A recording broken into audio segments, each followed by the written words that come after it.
Alzheimer's వ్యాధిలో జ్ఞాపక శక్తి క్రమంగా తగ్గడం ప్రారంభమవుతుంది. ఇది ఒక రకమైన చిత్త వైకల్యం. రాను రాను ఈ సమస్య ఎక్కువవుతుంది. ఈ వ్యాధి వల్ల ఒక వ్యక్తి తన చుట్టూ ఉన్న వాటినే మర్చిపోతాడు. వాటిని సరిగ్గా అర్థం చేసుకోలేని స్థాయికి చేరుకుంటాడు. అయితే పెద్ద వయసు వారికి ఈ వ్యాధి వచ్చే ప్రమాదం ఎక్కువగా ఉంటుంది. ఒక అధ్యయనం ప్రకారం అల్జీమర్స్ ప్రమాదాన్ని బాగా పెంచే ఒక అలవాటు ఉద్భవించింది.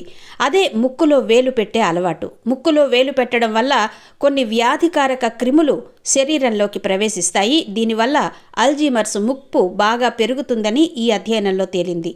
నిజానికి ముక్కులో వేలు పెట్టడం వల్ల సూక్ష్మ క్రిములు నాసికా కణజాలానికి సోకుతాయి.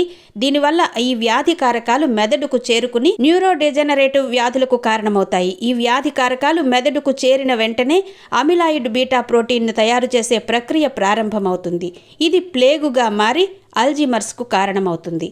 ముక్కును శుభ్రంగా ఉంచుకోవడానికి సెలైన్ స్ప్రే వాడండి. దీని సహాయంతో ముక్కులో పేరుకుపోయిన దుమ్ము, శ్లేష్మం వంటి సులభంగా తొలగిపోతాయి.